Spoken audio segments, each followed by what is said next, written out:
నమస్కారం దూరదర్శన్ వార్తలకు స్వాగతం. నేను మౌనిక. ముందుగా వార్తల్లోని ముఖ్యాంశాలు చూద్దాం.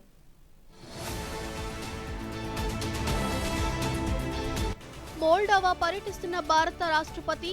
విద్య సామర్థ్యాల పెంపు ఇరు దేశాలకు అత్యంత కీలకమన్న ద్రౌపది ముర్ము.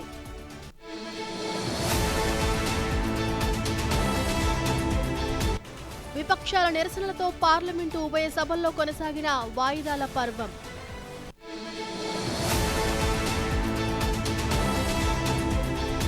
ఎన్ని సంక్షోభాలు తలెత్తినా భారత్ ప్రపంచంలోనే అత్యంత వేగంగా అభివృద్ధి చెందుతోందన్న ప్రధాని మోదీ.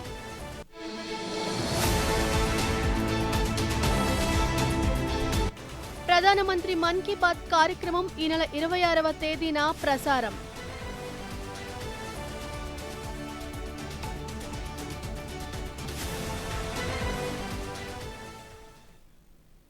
భారతదేశం మోల్డోవాలకు వాణిజ్య రంగం కీలక మైలురాయి వంటిదని రాష్ట్రపతి ద్రౌపది ముర్ము అన్నారు.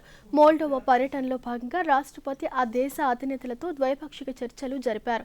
అనంతరం మోల్డోవా అధ్యక్షురాలు మాయా సాందు రాష్ట్రపతి సంయుక్త మీడియా సమావేశంలో మాట్లాడుతూ అభివృద్ధి, శ్రేయస్సు, సంక్షేమంతో పాటు విద్య, సామర్థ్యాల పెంపు ఇరు దేశాలకు అత్యంత కీలకమన్నారు. వ్యవసాయం, లాజిస్టిక్స్, మౌలిక సదుపాయాలు, ఆరోగ్య సంరక్షణ, ఫార్మాస్యూటికల్స్, పునరుత్పాదక ఇంధనం, digital public infrastructure, artificial intelligence ఆవిష్కరణ రంగాలలో సహకారాన్ని బలోపేతంగా ఇరు దేశాలు అంగీకరించినట్లు తెలిపారు. ఏఐ, వర్తమాన సాంకేతికతలలో ప్రత్యేక కోర్సులతో సహా మోల్డోవన్ నిపుణుల కోసం ఐటెక్ శిక్షణ స్లాట్లను రెట్టింపు చేయటం సంతోషంగా ఉందన్నారు. आपसी हित के विभिन्न क्षेत्रों में सहयोग मजबूत करने पर सहमत हुए. शिक्षा और कैपेसिटी बिल्डिंग हमेशा से हमारे संबंधों के सबसे मजबूत स्तंभों में रही है. हमने उच्च शिक्षा के क्षेत्र में एजुकेशनल एक्सचेंजेस और इंस्टीट्यूशनल पार्टनरशिप्स के विस्तार पर भी चर्चा की. हमें मोल्डोवा की प्रोफेशनल्स के लिए आईटेक ट्रेनिंग स्लॉट्स की संस्था दोगुनी करते हुए प्रसन्नता है. వాణిజ్యం, పెట్టుబడులకై మోల్డోవా కంపెనీలకు భారతదేశం మంచి వ్యాపార అవకాశాలను అందిస్తుందని రాష్ట్రపతి ద్రౌపది ముర్ము అన్నారు. మోల్డోవా అధ్యక్షురాలు మాయా సాందుతో కలిసి చిసినావ్లో జరిగిన భారత్ మోల్డోవా వ్యాపార వేదికలో రాష్ట్రపతి మాట్లాడుతూ భారతదేశంలోని అపార అవకాశాలను అన్వేషించాల్సిందిగా మోల్డోవా వ్యాపార సంస్థలను కోరారు. వ్యాపార వేదికలో జరిగే చర్చలు కొత్త భాగస్వామ్యాలకు, వినూత్న సహకారాలకు పునాది వేసి ఇరు దేశాల మధ్య ఆర్థిక సహకారాన్ని నూతన శిఖరాలకు తీసుకువెళ్తుందన్నారు.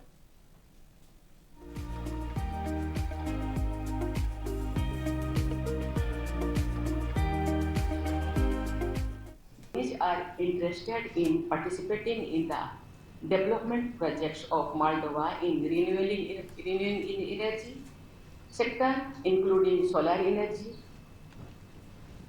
battery storage, smart grids, green hydrogen, and other clean technology. India also offers good business opportunities for Moldovan companies for trade. Neat paper leak కేసుతో సహా పలు అంశాలపై ప్రతిపక్షాలు చేపట్టిన నిరసనల నేపథ్యంలో పార్లమెంట్ ఉభయ సభలు రేపటికి వాయిదా పడ్డాయి. అంతకుముందు లోక్సభ సమావేశమైనప్పుడు ఇటీవల మరణించిన సభ్యులు నాదెండ్ల భాస్కర్ రావుతో పాటు 6 సభ్యులకు సభ నివాళులు అర్పించింది. Qatar father Amir Sheikh Hamad bin Khalifa అల్తానికి సభ నివాళులు అర్పించింది. సంతాప తీర్మానం అనంతరం స్పీకర్ ఓం బిర్లా ప్రశ్నోత్తరాల సమయాన్ని చేపట్టడానికి ప్రయత్నించినప్పుడు ప్రతిపక్ష సభ్యులు నీట్ పరీక్ష పేపర్ లీక్ విషయాన్ని లేవనెత్తారు. సభ సజావుగా సాగేందుకు సహకరించాలని, హుందాతనాన్ని పాటించాలని స్పీకర్ ప్రతిపక్షాన్ని కోరారు. రాజ్యసభ కూడా పలుమార్లు వాయిదా పడింది.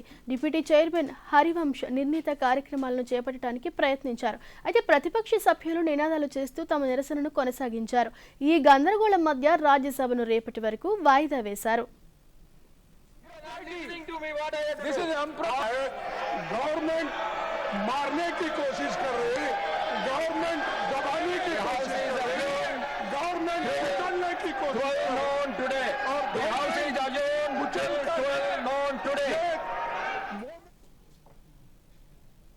పెట్రోల్, డీజిల్, ఎల్పీజీ, ఎరువులు, రసాయనాల విషయంలో అనేక అడ్డంకులు, సంక్షోభాలు తలెత్తినప్పటికీ భారత్ 7.7% వృద్ధి రేటును కొనసాగిస్తూ ప్రపంచంలోనే అత్యంత వేగంగా అభివృద్ధి చెందుతున్న ప్రధాన ఆర్థిక వ్యవస్థగా అవతరించిందని ప్రధానమంత్రి నరేంద్ర మోదీ పేర్కొన్నారు. పార్లమెంట్ వర్షాకాల సమావేశాల్లో భాగంగా ఈరోజు పార్లమెంట్ ఆవరణలో ప్రధాని మాట్లాడుతూ దేశంలో చేపట్టిన సంస్కరణలు, గత నెల రోజుల్లో సాధించిన పలు విజయాలను ప్రస్తావించారు.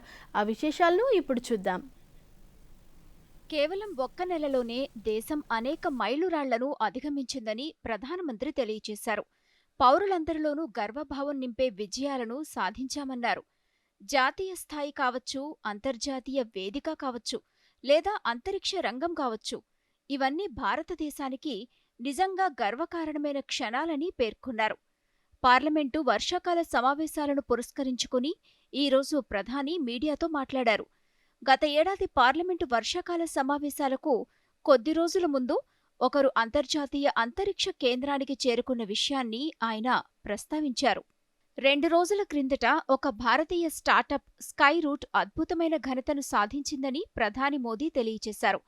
ప్రపంచంలో చాలా తక్కువ దేశాలు మాత్రమే అంతరిక్ష ప్రైవేట్ రంగంలో అద్భుతాలు సాధించాయన్నారు. తాజాగా భారతీయ యువత అంతరిక్షంలో ఒక కొత్త ప్రయాణాన్ని ప్రారంభించారని తెలియజేశారు. స్కై రూట్ స్టార్టప్లో పనిచేస్తున్న మొత్తం బృందం సగటు వయస్సు కేవలం 28 ఏళ్లు మాత్రమేనని, ఇలాంటి యువతే అద్భుతాలు సాధించగలరని పేర్కొన్నారు. भारत का एक युवा स्टार्टअप उसने बहुत बड़ी सिद्धि प्राप्त की है. विश्व के कम ही देश हैं जहां इस प्रकार से प्राइवेट साहस हुए हैं और भारत के युवाओं ने अंतरिक्ष में नई उड़ान भरी है. बहुत बड़ी सफलता है. अंतरिक्ष में भारत का झंडा गाड़ दिया. పార్లమెంటు వర్షాకాల సమావేశాల గురించి మాట్లాడుతూ ఈ సమావేశాలకు నైరుతి రుతుపవనాలకు మధ్య అవినాభావ సంబంధం ఉందని పేర్కొన్నారు. నైరుతి రుతుపవనాలు అయినా, పార్లమెంటు వర్షాకాల సమావేశాలు అయినా రెండూ చురుకుగా ముందుకు కదిలితేనే ఫలితం ఫలప్రదంగా ఉంటుందని పేర్కొన్నారు. అవి రెండూ ఫలప్రదంగా ఉన్నప్పుడే అది దేశ శ్రేయస్సుకు, సమస్త జీవరాశి క్షేమానికి దారితీస్తుందని మోదీ ఉద్ఘాటించారు. అందుకే రుతుపవనాలు చురుకుగాను, ఫలప్రదంగానూ ఉండాలని, అలాగే పార్లమెంటు వర్షాకాల సమావేశాలు కూడా ఫలప్రదంగా సాగాలని తాము ఆకాంక్షిస్తున్నామన్నారు. దేశంలో చేపట్టిన సంస్కరణలను కూడా ప్రధానమంత్రి ప్రస్తావించారు. దేశం సంస్కరణల ప్రయాణంలో భాగం కావటం వల్లే భారతీయ యువత గొప్ప విజయాలు సాధించగలుగుతున్నారని తెలియచేశారు. ఇటీవల రాజస్థాన్లో ఒక భారీ చమురు శుద్ధి కర్మాగారం దేశానికి అంకితం చేశామని, కేవలం కొన్ని వారాల క్రితమే దేశంలో 3వ సెమీకండక్టర్ ప్లాంట్ ప్రారంభించామని పేర్కొన్నారు.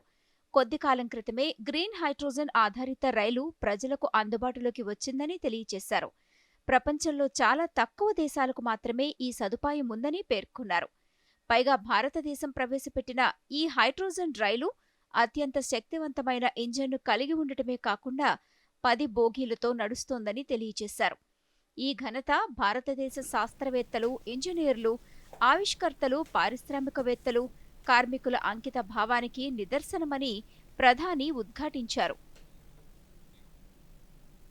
సబ్ రిజిస్ట్రార్ కార్యాలయాలను ప్రైవేటీకరిస్తున్నారన్న ప్రచారాన్ని రాష్ట్ర ముఖ్యమంత్రి నారా చంద్రబాబు నాయుడు తీవ్రంగా ఖండించారు. ఈ ప్రచారంలో వాస్తవం లేదని, దీనిపై వాస్తవాలను ప్రజలకు తెలియచేయాలని అధికారులను ఆదేశించారు. ప్రజలకు మెరుగైన సేవలు అందించేందుకే రిజిస్ట్రేషన్ సేవా కేంద్రాలను ఏర్పాటు చేస్తున్నామన్నారు. అమరావతిలోని రాష్ట్ర సచివాలయంని ఆర్టీజీఎస్లో ఈరోజు వివిధ శాఖల పనితీరుపై ముఖ్యమంత్రి సమీక్షించారు. ఈ సందర్భంగా ఆయన మాట్లాడుతూ రిజిస్ట్రేషన్ సేవలను మరింత సులభతరం చేసేలా రిజిస్ట్రేషన్ సేవా కేంద్రాలను ఏర్పాటు చేస్తున్నామన్నారు. ఇది ప్రైవేటీకరణ ఎంతమాత్రమూ కాదని, పాస్పోర్టు సేవా కేంద్రాల తరహాలోనే రిజిస్ట్రేషన్ సేవా కేంద్రాలు కూడా పనిచేస్తాయని తెలిపారు.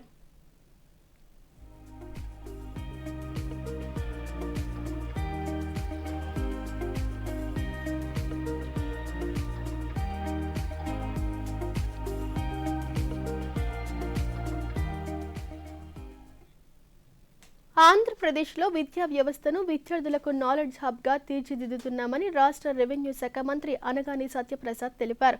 తిరుపతి శ్రీ పద్మావతి మహిళా విశ్వవిద్యాలయం ఇందిరా ప్రియదర్శిని ఆడిటోరియంలో నిర్వహించిన షైనింగ్ స్టార్స్ 2026 ప్రతిభ పురస్కారాల ప్రధానోత్సవ కార్యక్రమంలో ప్రతిభ కనపరిచిన విద్యార్థులకు మంత్రి పురస్కారాలు అందజేశారు. ఈ సందర్భంగా మంత్రి మాట్లాడుతూ విద్యారంగంలో ఎంతటి మార్పులు సాధ్యమవుతాయో షైనింగ్ స్టార్స్ కార్యక్రమమే ప్రత్యక్ష నిదర్శనమని పేర్కొన్నారు. మంచి ఉన్నత మార్కులు వచ్చినటువంటి పిల్లల్ని 10వ తరగతి ఇంటర్మీడియట్లో వచ్చినటువంటి వాళ్ళకి షైనింగ్ స్టార్స్ అనే బిరుదు ఇచ్చి వాళ్ళకి సర్టిఫికేట్ ఇచ్చి ప్రతి ఒక్క పిల్లలకి కూడా 20,000 రూపాయలు అంటే ఆర్థికంగా వెనకబడిన వాళ్ళు అవ్వచ్చు, అలాగే ఏదైతే వెనకబడిన వర్గాల గురించి అవ్వచ్చు, అందరినీ కూడా బలోపేతం చేసే విధంగా ఒక మంచి వాతావరణంలో ఒక వైబ్రెంట్ వాతావరణం ఏదైతే హెల్తీ వెల్తీ హ్యాపీ మనకి ఎన్వైరన్మెంట్ కావాలని చెప్పేసి గౌరవ ముఖ్యమంత్రి గారు ఎప్పుడు అంటారో అలాంటి కార్యక్రమం చేయడం నిజంగా చాలా ఆనందదాయకం. 66% బాలికలే కనపడతా ఉన్నారు. అన్నింటిలో కూడా చాలా సంతోషమైనటువంటి బంగారు తీగలో అద్భుతంగా వారి యొక్క దీని నైపుణ్యాన్ని చూపిస్తూ ఉన్నారు.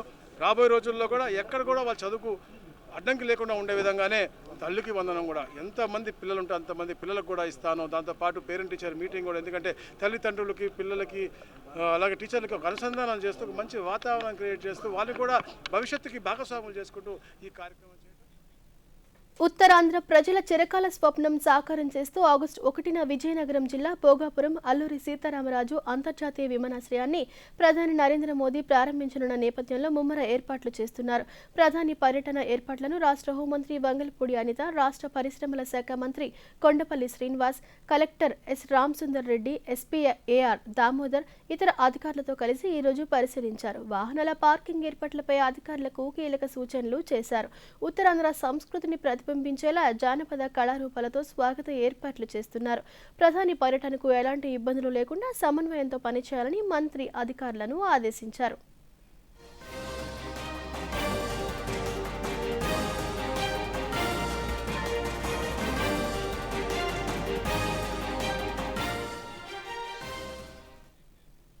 ఒడిశాలోని ప్రపంచంలోనే ప్రసిద్ధి చెందిన పూరి జగన్నాథుని రథయాత్రను పురస్కరించుకుని దేశవ్యాప్తంగా రథయాత్ర కార్యక్రమాలు జరుగుతున్నాయి. ఇందులో భాగంగా గుంటూరు జిల్లా నంబూరులోని వివిఐటి విశ్వవిద్యాలయం ఆధ్వర్యంలో నిర్వహించిన జగన్నాథ రథయాత్ర ఆధ్యాత్మిక శోభ ఉట్టిపడుతూ వైభవంగా సాగింది. పెదకాకాని శ్రీ బ్రహ్మరాంబ మల్లేశ్వర స్వామి దేవాలయం నుంచి గోళ్లముడి గ్రామం మీదుగా విశ్వవిద్యాలయం వరకు సాగిన ఈ రథయాత్రను విద్యా సంస్థల చైర్మన్ వాసిరెడ్డి విద్యాసాగర్ జగన్నాథుడు కొలువు తీరిన రథం ముందు బంగారు చీపురతో శుభ్రపరిచి ప్రారంభించారు. వేలాది మంది భక్తులు, విద్యార్థులు, ఇస్కాన్ సభ్యులు, విదేశీ భక్తుల సంకీర్తనలు, నినాదాలతో ఈ యాత్ర శోభాయమానంగా ముందుకు సాగింది. దారి పొడవునా విద్యార్థులు, అధ్యాపకుల కోలాట నృత్యాలు, గీతాలాపనలు అలరించాయి.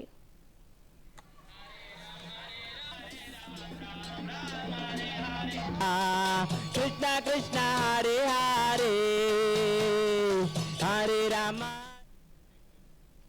జమ్మూ కాశ్మీర్ రాజౌరి జిల్లాలో భారీ వర్షాలు, అకస్మాత్తుగా వచ్చిన వరదల కారణంగా కొందరు గల్లంతు కావడంతో గాలింపు చర్యలు కొనసాగుతున్నాయి. నౌషెరా ప్రాంతంలోని మునవర్ నది నుండి ఒక మృతదేహాన్ని ఈరోజు ఎస్డీఆర్ఎఫ్, ఎన్డీఆర్ఎఫ్, భారత సైన్యానికి చెందిన సంయుక్త బృందం సహాయక చర్యలు చేపట్టి వెలికితీశాయి.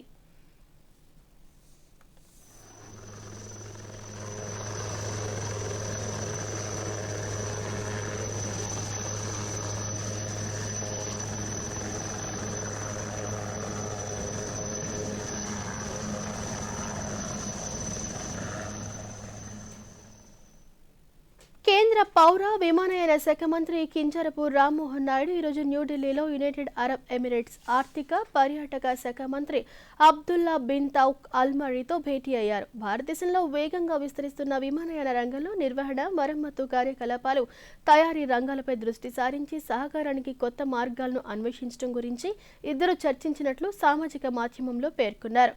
భారత్, యుఏఈల మధ్య ద్వైపాక్షిక భాగస్వామ్యానికి పటిష్టమైన విమాన అనుసంధానం ఎప్పటి నుంచో మూలస్తంభంగా ఉందన్నారు.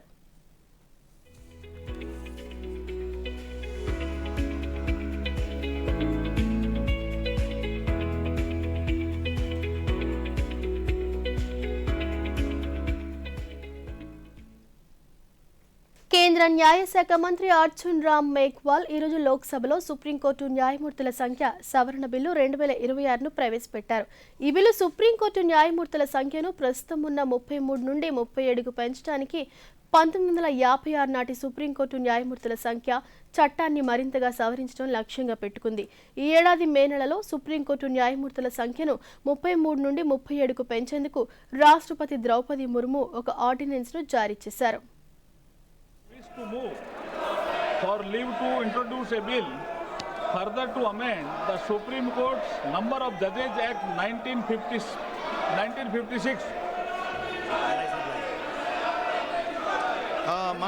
Honorable Sir Dr. K. Kabya ji. विधायक का प्रश्न यह है कि विधायक को पुनर्स्थापित करने की अनुमति प्रदान की जाए. వార్తల్లో స్వల్ప విరామం తీసుకుందాం.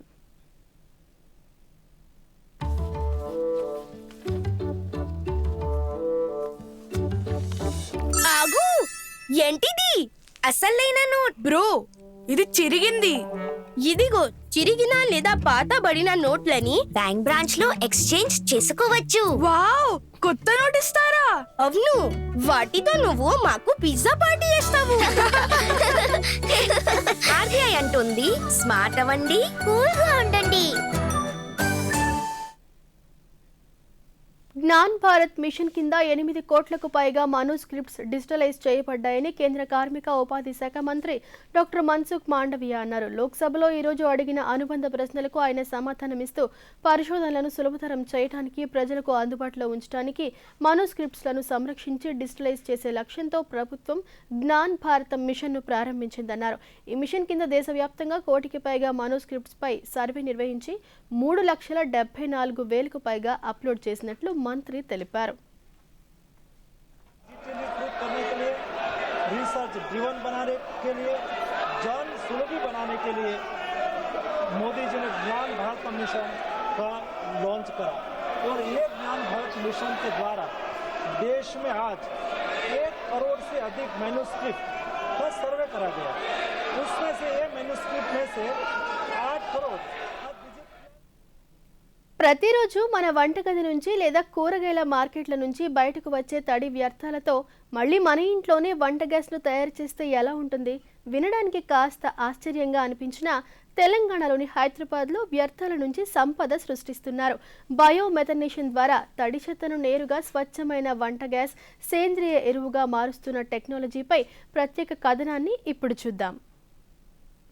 హైదరాబాద్లోని అత్యంత రద్దీగా ఉండే కూకట్పల్లి రైతు బజార్ వద్ద ప్రతిరోజు క్వింటాళ్ల కొద్దీ కూరగాయలు, పండ్ల వ్యర్థాలు పేరుకుపోయేవి. కానీ ఇప్పుడు ఆ పరిస్థితి పూర్తిగా మారింది. ఇప్పుడు ఇక్కడి వ్యర్థాలను నేరుగా బయోమెథనేషన్ గ్యాస్ ప్లాంట్కు తరలిస్తున్నారు. అనూజా ఇంజనీరింగ్ సర్వీసెస్ వంటి ప్రైవేట్ భాగస్వాములతో కలిసి ఏరోబిక్, అన్ఏరోబిక్ డైజెషన్ పద్ధతిలో వ్యర్థాలను విచ్ఛిన్నం చేసి అందులో నుండి 60% మిథేన్ కలిగిన స్వచ్ఛమైన బయోగ్యాస్ను ఉత్పత్తి చేస్తున్నారు.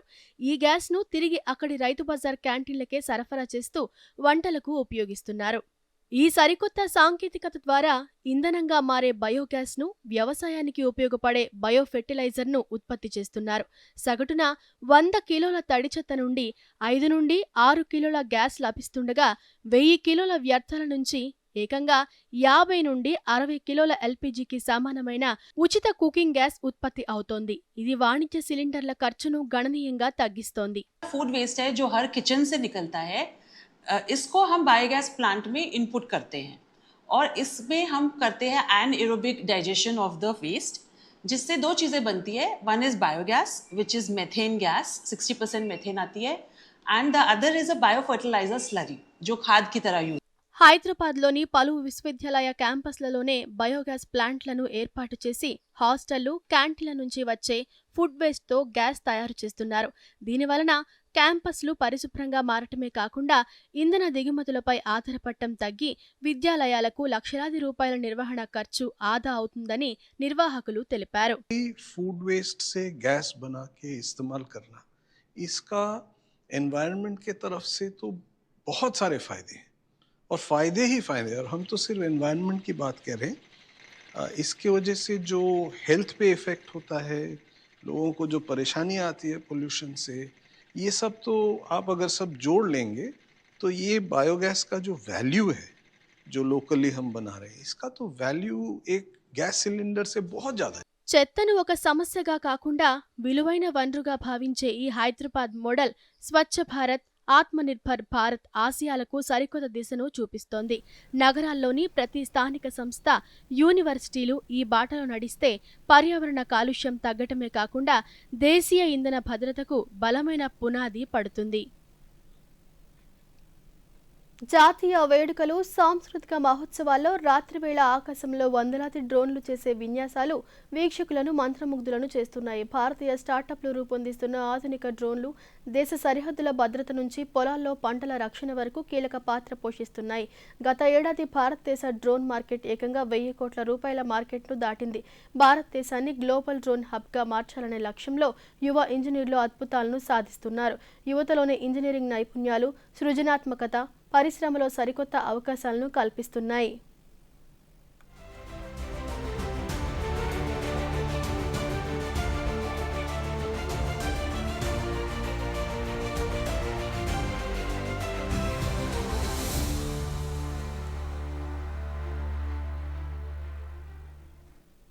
నేటి ఆధునిక కాలంలో ఫిట్నెస్ అనేది కేవలం జిమ్లకే పరిమితం కాకుండా నేటి యువతకు ఆత్మవిశ్వాసాన్ని, క్రమశిక్షణను, ధైర్యాన్ని ఇచ్చే ఒక సరికొత్త జీవన శైలిగా మారింది. ముంబైలోని యువత సాంప్రదాయ క్రీడ అయిన మల్లకం, ఏరియల్ సిల్క్స్ వైపు విశేషంగా ఆకర్షితులు అవుతున్నారు. మల్లకం క్రీడలో నిటారుగా ఉండే ఒక చెక్క స్తంభం, వేలాడే తాళ్లను ఉపయోగిస్తారు. ఇది శరీరంలోని ప్రతి కండరానికి బలాన్ని ఇస్తుంది, ఏకాగ్రతను, సమతుల్యతను పెంచుతుంది. ఏరియల్ సిల్క్స్ అనేది గాల్లో వస్త్రాలను శరీరం చుట్టూ చుట్టుకుంటూ వివిధ మలుపులు తిరుగుతూ కఠినమైన విన్యాసాలు చేస్తారు.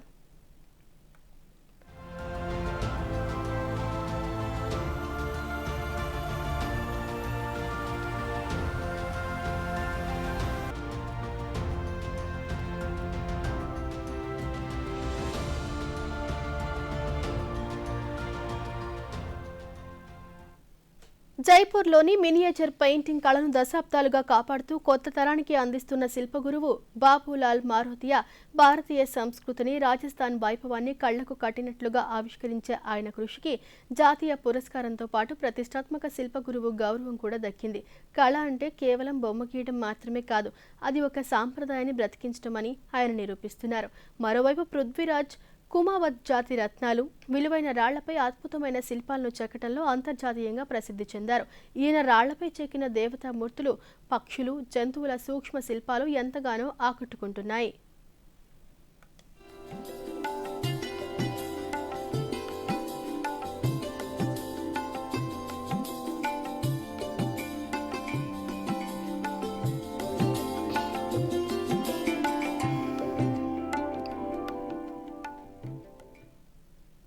పర్వత ప్రాంతాలైన కాశ్మీర్, హిమాచల్ ప్రదేశ్లలో పండే అరుదైన పండ్లు సరైన సమయానికి మైదాన ప్రాంతాల మార్కెట్లకు చేరకముందే పాడైపోతుంటాయి. దీనివల్ల రైతులకు తీవ్ర ఆర్థిక నష్టం వాటిల్లుతోంది. ఈ సమస్యకు పరిష్కారంగా జమ్మూలోని కత్రా ప్రాంతంలో అధునాతన డీహైడ్రేషన్ యూనిట్ను అందుబాటులోకి తెచ్చారు. ఈ టెక్నాలజీ ద్వారా పండ్లలోని నీటి శాతాన్ని మాత్రమే తొలగిస్తారు. దీనివల్ల పంటలో ఉండే సహజసిద్ధమైన పోషక విలువలు దాదాపు 97% వరకు సురక్షితంగా ఉంటాయి. ఫలితంగా పండ్ల వృధా గణనీయంగా తగ్గి మార్కెట్లో వాటి విలువ, డిమాండ్ రెట్టింపు అవుతున్నాయి.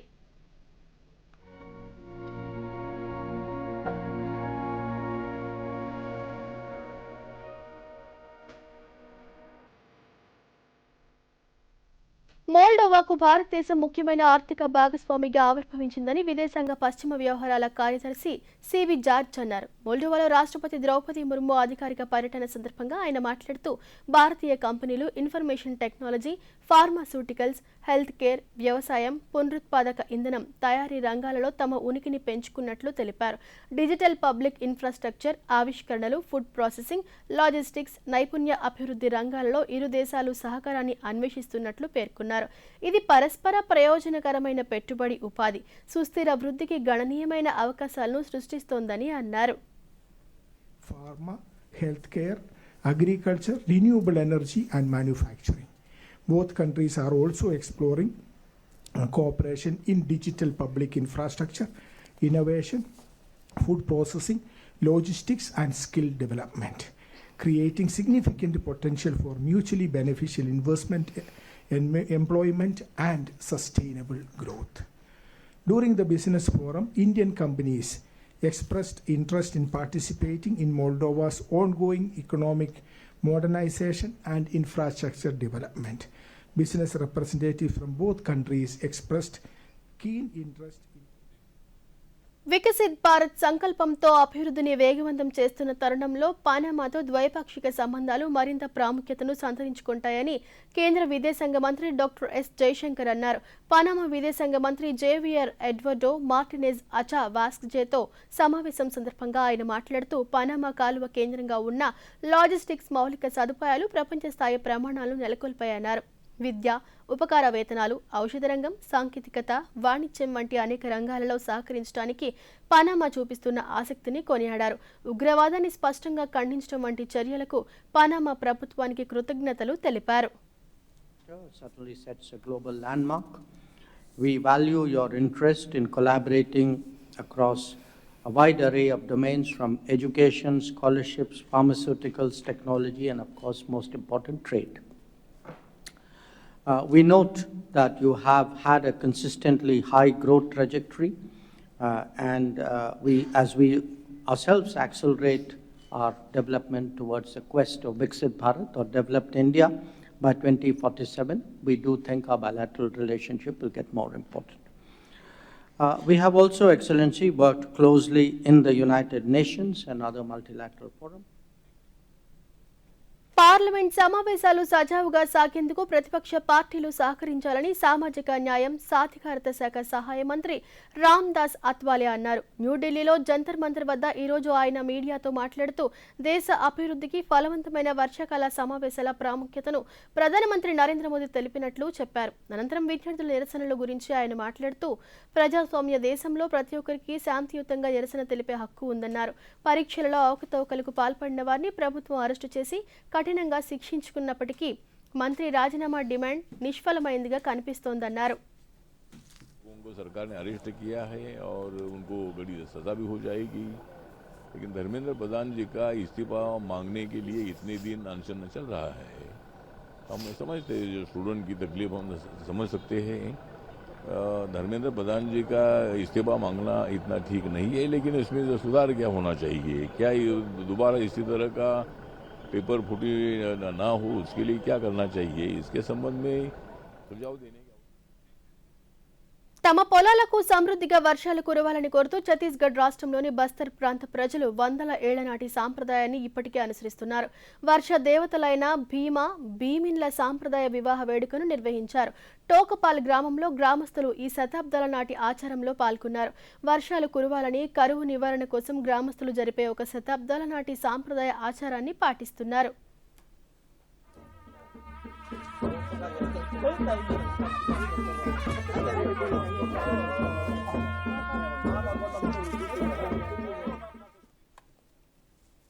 అయోధ్యలోని రామ మందిరంలో విరాళాల దుర్వినియోగం ఆరోపణలపై విచారణ జరిపేందుకు సిట్ ఏర్పాటు చేయవచ్చా లేదా అనే అంశంపై ఆదేశాలు తీసుకోవాలని సుప్రీంకోర్టు సోలిసిటర్ జనరల్ను కోరింది. రామ మందిర విరాళాల వివాదాన్ని రాజకీయం చేయవద్దని కూడా సంబంధిత పక్షాలను కోరింది. రామ మందిర విరాళాల వివాదం కేవలం ఒక నేరానికి సంబంధించిన కేసు అని, సరైన దర్యాప్తు జరిగేలా చూడటమే తమ కర్తవ్యమని కూడా కోర్టు పేర్కొంది. ఆరోపణలపై విచారణ జరిపేందుకు సిట్ ఏర్పాటు చేశారని, ప్రస్తుతం రాష్ట్ర పోలీసులు దర్యాప్తు చేస్తున్నారని సోలిసిటర్ జనరల్ కోర్టుకు తెలిపారు. కాగా ఈ నెల 27న ఈ పిటిషన్పై సుప్రీంకోర్టు మళ్లీ విచారణ జరపనుంది.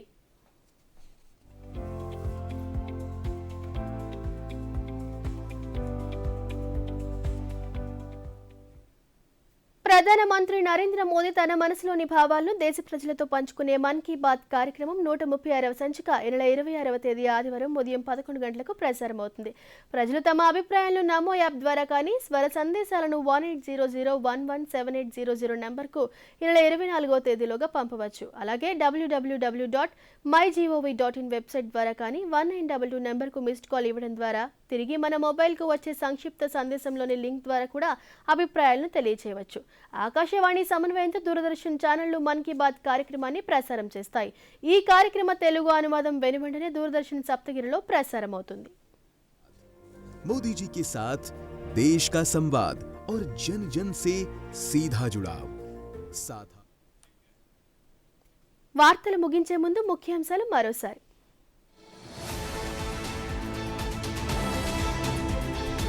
మోల్డోవా పర్యటిస్తున్న భారత రాష్ట్రపతి విద్య సామర్థ్యాల పెంపు ఇరు దేశాలకు అత్యంత కీలకమన్న ద్రౌపది ముర్ము.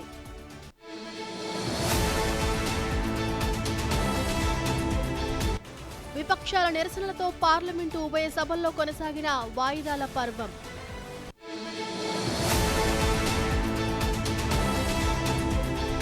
ఎన్ని సంక్షోభాలు తలెత్తినా భారత్ ప్రపంచంలోనే అత్యంత వేగంగా అభివృద్ధి చెందుతోందన్న ప్రధాని మోదీ.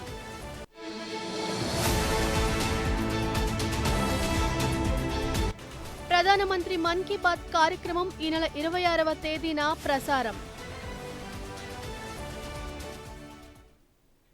ఈ వార్తలు ఇంతటితో సమాప్తం. నమస్కారం.